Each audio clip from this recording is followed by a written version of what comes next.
of God created the heavens and the earth. The earth was a formless void, and darkness covered the face of the deep, while the wind from God swept over the face of the waters. Then God said, "Let there be light," and there was light. And God saw that the light was good, and God separated the light from the darkness.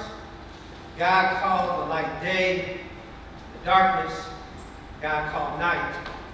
There was evening, and there was morning, the first day.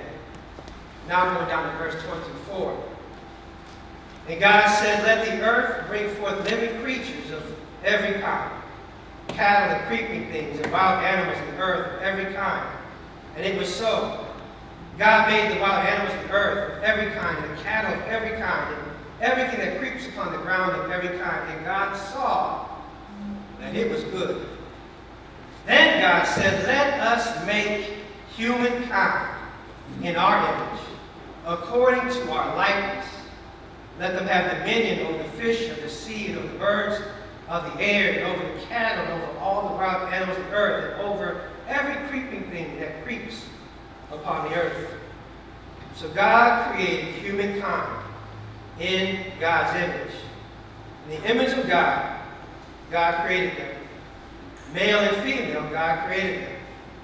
God blessed them, and God said to them, "Be fruitful and multiply and fill the earth and subdue it. Have dominion over the flesh of the fish of the sea, and over the birds of the air, and over every living thing that moves upon the earth." God said, "See, I've given you every plant yielding seed that's upon the face of all the earth, and every tree with seed in its fruit. You shall have them for food. Every beast of the earth, and every bird of the air, and everything that creeps on the earth, everything that has the breath of life, I've given every green plant for food." And it was so. God saw everything that God had made, and indeed, it was very good. And there was evening, and there was morning, the sixth day. As I've been processing yesterday, as I said, that we took time to learn about Arminita Minty Ross, who also is known as Harriet Tubman. Yesterday, during our trip, we stopped at the Bucktown Country Store. And Bucktown Country Store is part of the Underground Railroad Trail, the Civil War Trail as well. And it's amazing. That's the store where the young Arminita Minty Ross had gone into when a overseer, which I always like to have cruel overseers and kind overseers, which, as far as I'm concerned, every overseer is cruel, because to hold a human in bondage in of itself is cruel. But this overseer was chasing a young man who had run out from the fields into the store. And he picked up a 2-pound weight to hit the young man with, but he missed, and it hit Harriet Tubman right in the head. As a young girl, and knocked her out unconscious. The rest of her life, she suffered from epileptic seizures because of this injury that she sustained as a young girl. And yesterday I just thought, 190 years ago, in that store, when that 2-pound weight hit her skull, who could ever imagine a busload of people would be showing up to honor her life and legacy? Because you never know what God's going to do through your life.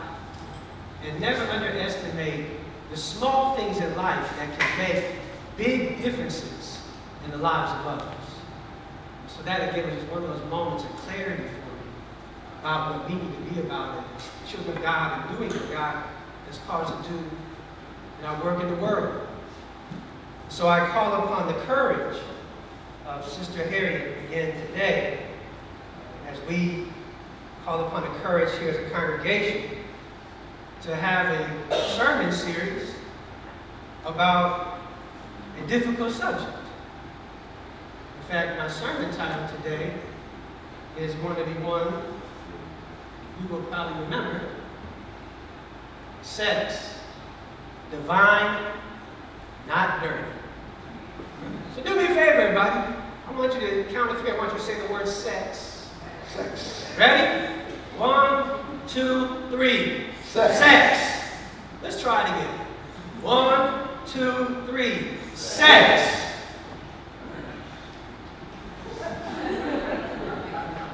Waiting for the lightning bolt. We didn't get struck. Probably because, again, this series, which I'm glad you're here today, hope to continue to be about, is how we as people of faith need to be able to talk about real topics in real ways that impact the world around. And especially as a community of faith, we at Journey of Faith want to be authentic and be deep in our love for each other, not just superficial. We don't want to be a church where everybody just sort of exchanges pleasantries to each other. It's nice on the surface, but don't know each other and talk about each other. Lord have mercy. Or judge one another based upon who we are. And so this series was put on my heart. Last year we talked about, this year we're talking about sex. Thank God last year was so much easier. We talked about race and racism in an integrated congregation. And I know for some they found it quite liberating, while others found it to be somewhat debilitating. Because we have often felt church is a place where I can buy the message so it doesn't make me uncomfortable. Where in following Christ, I have found to be comfortable being uncomfortable is the key to knowing Christ. Because Jesus will lead you places that you don't even want to go and bring you understanding of things that you didn't even know. It's about following Jesus. And so this series is brought about because I can recall, and just share with you, this congregation, when I was called here over 3 years ago, it was made plain to me then. This congregation accepts everybody, or everybody, right? Everybody. Look at your neighbor and say everybody. This is a congregation that accepts everybody. And I was even again told that that means when we say everybody, we mean everybody. No matter the person's color, no matter the economic class, no matter their sex, male or female, no matter the transgender, if they're gay or lesbian, we accept everybody. So I was already there in my walk with Christ, because God's love doesn't stop at certain points, but God's love includes all God's children. So I was down for the cause. I said, sign me up. I felt called to be here. But then the church started changing. And people we said everybody was invited, some thought we didn't mean everybody, did we? So someone came to me and actually said, Pastor, are we going to change them though? And not let them be who they are, right? So I realized then that maybe we don't all understand who we are at Journey of Faith. And today I don't stand here in judgment of other places, of other houses of worship, what they teach. But I do stand here in clarity about what we teach and believe. And unapologetically, what we believe about the power of the gospel of Jesus Christ. So often again in church, I remember growing up, Salt-N-Pepa had this song, let's talk about sex, baby. Let's talk about you and me. Let's talk about all the good things and the bad things that can be. Let's talk about sex, right? So I grew up hearing that from Salt-N-Pepa, but then I came to church and we said nothing but cross your legs. Don't think those thoughts. Don't act on that. In fact, I often believe that to follow Jesus, you have to follow Jesus from the waist up. Because the waist down belongs to the devil. I remember coming to Baltimore 10 years ago. I flew there. I stayed at a hotel downtown Baltimore, and at a hotel for a racial justice conference that the Lutheran Church sponsored. They flew me in, and we had a break for a few hours, so I went for a walk, and I was in downtown Baltimore. And I was walking through downtown Baltimore, and I turned the corner, and I found myself on what I found out was the block. Right? Oh, yeah. Come on, you all know the block. Some of you have been into the block. What? Some might have been there, never mind. But I walked, I was like, whoa, what? I thought I was in Amsterdam. and the red light, and honestly, I was like, Amsterdam, where am I? What is this? I couldn't believe it. And what I saw. But see, the block is having all this talk about sex and exploiting it and trying to sell it, using a commodity, and the block says all that, and then the church doesn't say anything. And act like we're holding the God. And somehow we've divorced ourselves from the God-given gift of sexuality. Because that's the main thing I hope today to accomplish with you. And my sermon was 10 pages long. Because I have a lot to say as I've done my own praying research about this, but I'll try to limit what it said. But what I want to really stress to you today, I hope we all understand, is this understanding that when God's, this is the beginning of creation, let us make humankind in what? In our image. In the image of God said, let me make a creation. Let me make a people. Let me make a part of creation that's just like me. And we were made in God's image, and God made us male and female. In the image of God we were made. And what's important then to understand of that is that God gave us what we have. Our minds, our bodies, our souls have been given to us by God. All of who we are as whole beings is part of us. And that also includes our genitalia. God, the devil didn't give it to us. So why give it to the devil? Why do we act like that belongs to the devil and everything else belongs to God instead of seeing ourselves as holistically created by God?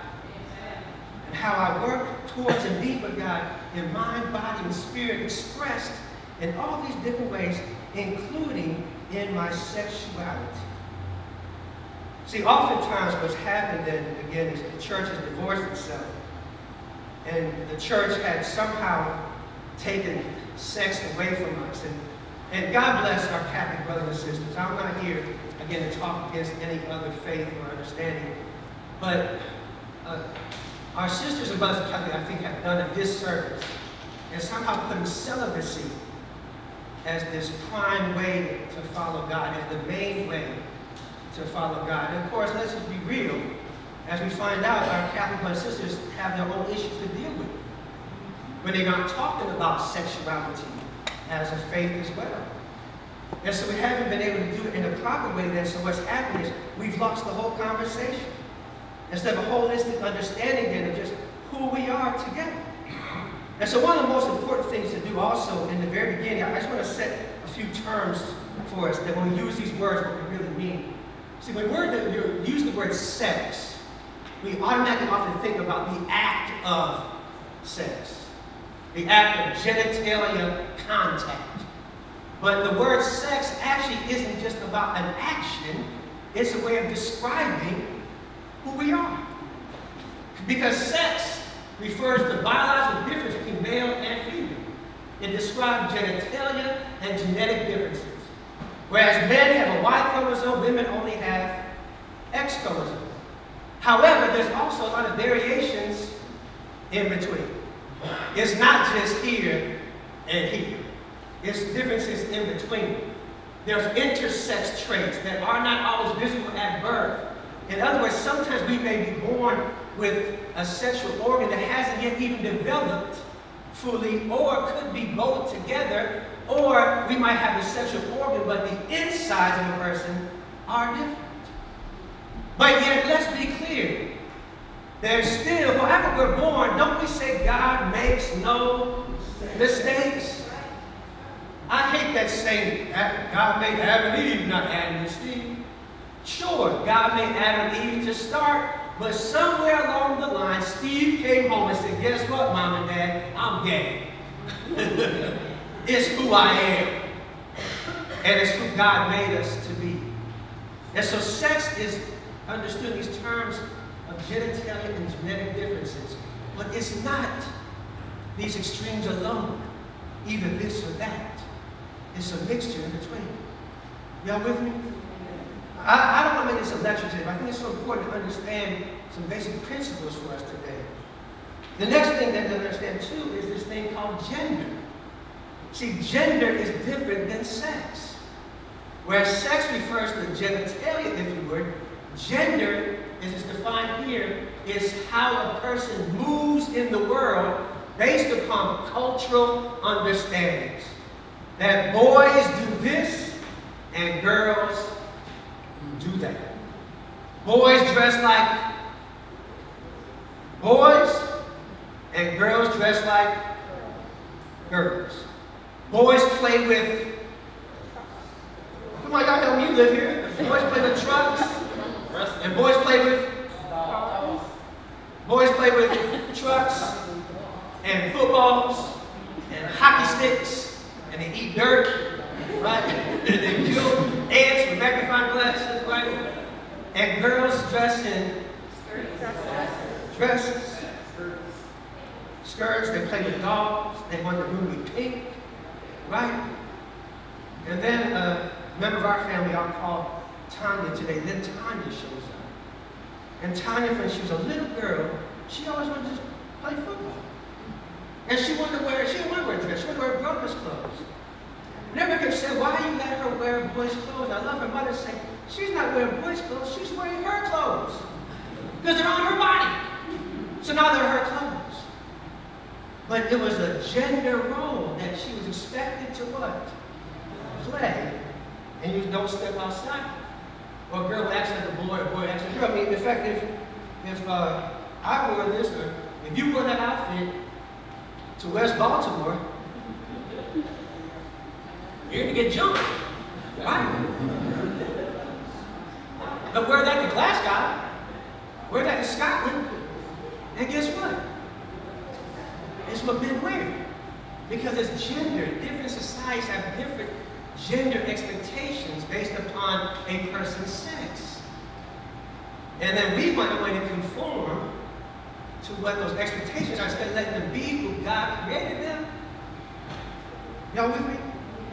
Well, I don't know if you ever heard about this young lady right here, Caster Semenya. Caster Semenya, who ran track and field for South Africa, who broke a record, 800 meters, I think it was, world record. And they had a big investigation. They had to have these hearings to figure out if she could. They actually took her medal from her. Because, and it was horrible. They did investigations to find out if she was really what? A woman. And they actually had to have her show her genitalia to officials. But what they found out was with her, her body produced the exorbitant amount of testosterone. She's what you might call higher androgynous. So her body had a lot of male characteristics, but her genitalia was female, and they didn't know what to do because she didn't fit what? Into those roles. So again, that's how complicated this is, but so often in church, we want to act like we can ignore all these people, our brothers and sisters who live with these realities as if, oh no, you got to be what? Either boy or girl, and it's got to match the equipment. Right? Is where we stand. And so the bigger thing, too, I really hope to address today that we understand, as well as what happens with sex and our sexuality, is we get in this thing called sexism. And that's the reinforcement of male privilege, and it promotes silence and controlling and devaluing of women, girls, and gender non-conforming people. And sexism is systemic. We see it because women only make 85 cents for every dollar that a man makes.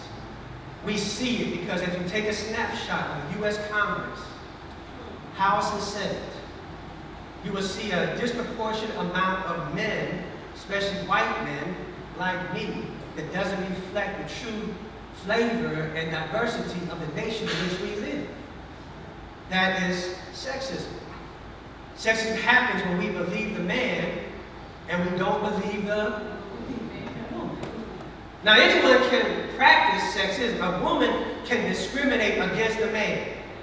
A man can trick against one, but we're talking about something that's systemic, that's institutionalized. And especially, you know where it happens so often, too frequent, is in the church. Religion can be the most oppressive place for women. Any religion, of what we see about women and understand about women, and won't put women in leadership or let them lead in the way that they lead. So that's what all happens from our distorted understanding from the beginning, where God created us all what? In the image of God. All equal in God's sight. But yet, do we treat each other equal?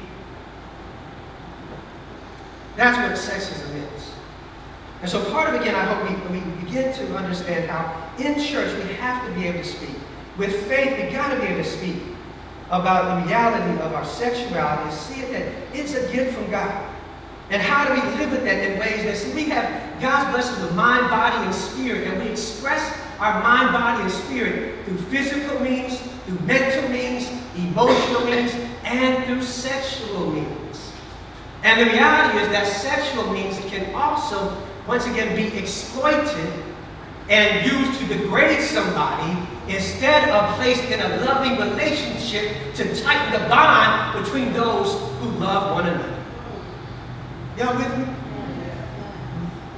Sexuality is to understand, once again, and I want to try to define where I wrote this for us to hear, that particularly for us is an understanding that sexuality has been given to us by God as an intrinsic, divine, human experience that God has given to us in ways, again, to strengthen the bond and love we have for the person we are with and plan to be with for all of eternity. It's that bond. But what happens when it steps outside of that bond? And then what happens as we've used sex as power and not as a way to make relationship? One of the things I loved about the movie Black Panther, about Wakanda, wasn't just that it showed an African nation without colonialism affecting it, but I also loved the women. And what it showed, these powerful warriors. You did not want to mess. Right? I mean, these Wakanda women had the strength of Iron Man. And it celebrated that power that often is taken out as sex and sexuality is used as a device of power to divide and lessen. Are y'all with me? Yes, yes. Are we together on that? Because then I'm packing it two ways and I'll be done. Packing it two ways today, though how it's been twisted is one, again, what it's done to women. What we've done, particularly to women's bodies, is, and often, again, using God's word, using the Bible to substantiate these type of treatments. We have to free ourselves from using the Bible as a weapon to oppress and use it as an instrument to liberate, as Christ did. Because you can find, because of how deep patriarchy was in biblical times, you will find that women are cast only as property. In fact, as we've been doing the Me Too Bible study, which has been deep, we'd love to have more join us Sunday mornings at 9 o'clock. What you'll find in biblical times is women only had value at two different ways. One was based upon their virginity, and the second was on their ability to produce male babies. Outside of those two ways, you find that women in Scripture had little to no value until this dude named Jesus showed up. And Jesus, all of a sudden, gave value and worth to a woman sitting by a well, to a woman who had issues of bleeding, to Mary who sat at his feet, to Mary Magdalene who preached the gospel. Jesus put aside all those ways and the ways he treated women. He did not see them as property. He honored and respected their bodies. And we have a double talk in society and even in church, where girls are only worthwhile, again, if they're pure and haven't yet had sex or haven't yet had children. She's pure, but a guy, what do we say, boys will be? And that double standard that damages so much of our own girls and women and how they see their own bodies. You know, even in colonial times, it was illegal. If a woman had a child out of wedlock, she could be tried and put in jail. Guess how many men went to jail? In fact, you know the saying about rule of thumb? You know where that comes from? You ever heard that before, that expression? As a rule of thumb? That actually comes from English court law. That a man could not beat his wife with a stick wider than his thumb. That was the rule of thumb. And so it's essential for us, again, to be able to honor our women for who they are and honor their bodies no matter the shapes they come in, to be who they are and express themselves and how they wish to express themselves, and to lead as God calls them to lead, and to be right up with men in the place that the church is. And then secondly, men, fellas, we got to also handle our own identity. Because what's so sad to me about so much about men is we're taught about this machismo, this bravado we've got to have.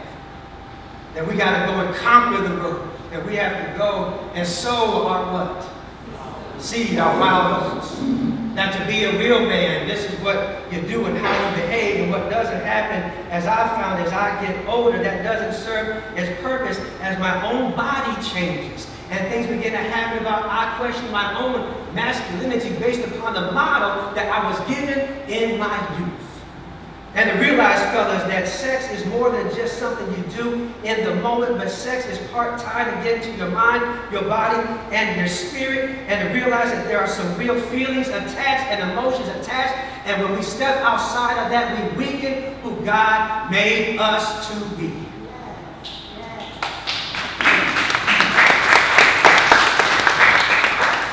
And then, of course, I just have to name today the advent, the rise in pornography. Now, I would really urge parents, talk to your kids.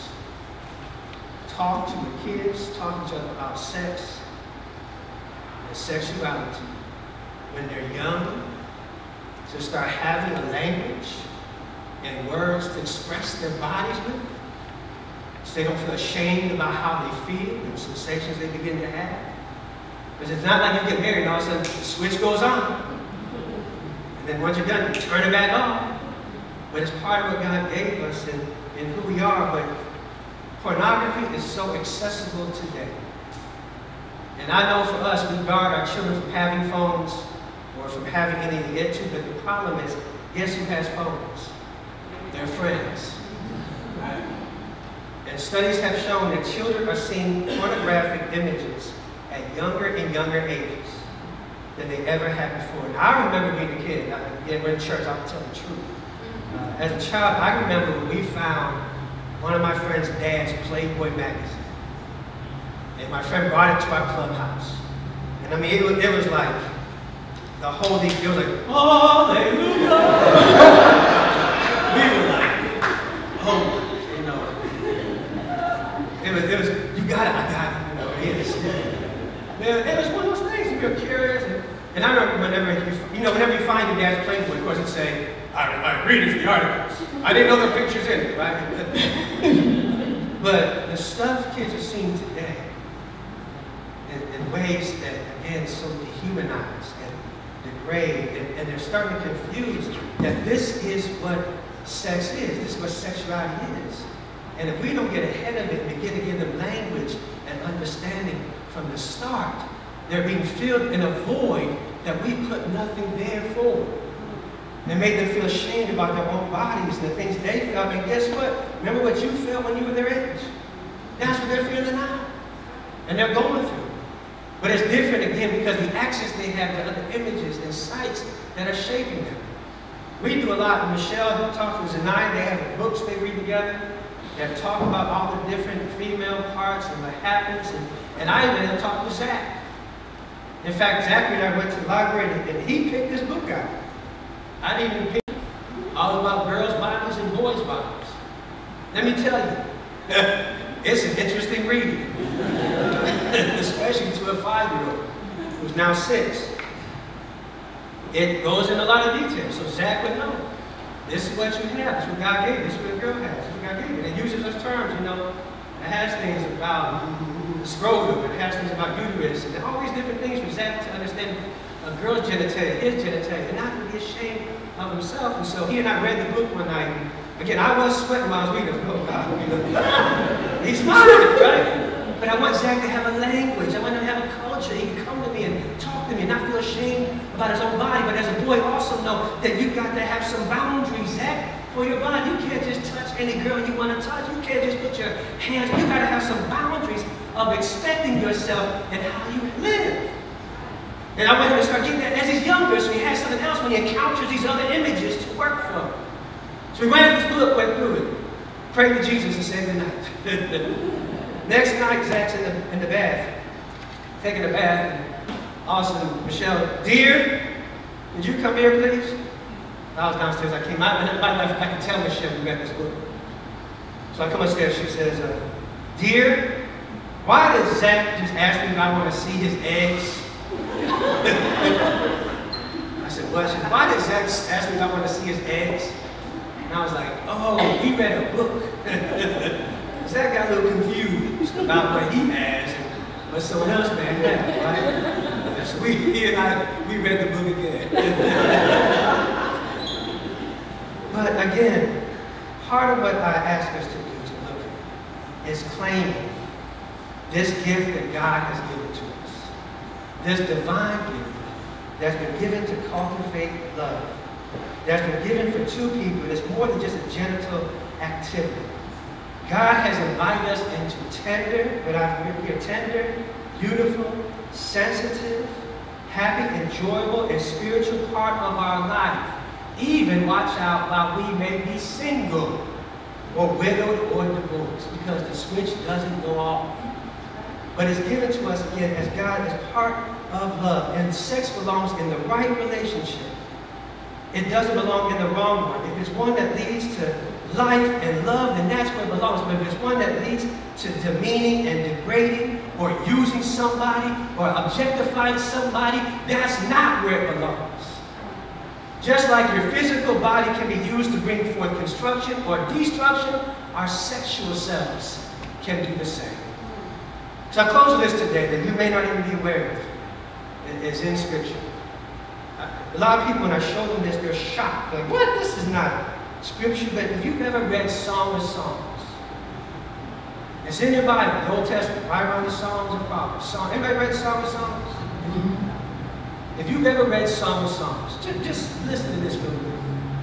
This is the Song of Songs. Believe me, it's attributed to Solomon. We're not sure. In fact, they say Proverbs was written when Solomon was young. Song of Songs written when he was in love. Ecclesiastes written when he was old.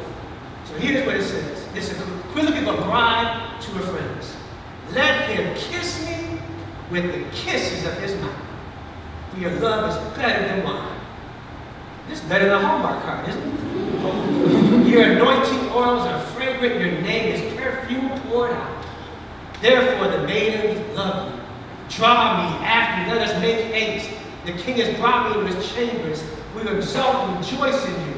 We will extol your love much more than wine. Rightly do they love you.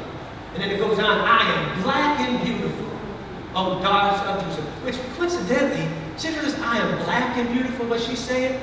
You know in the King James Version, they changed it to say, I am black but beautiful. As if one could not be black. Just note that. I am black and beautiful, O daughters of Jerusalem, like the tents of Kedar, like the curtains of Solomon. Do not gaze at me because I am dark, because the sun has gazed on me. My mother's sons were angry with me. They made me keep in the vineyards, but my own vineyard I have not kept.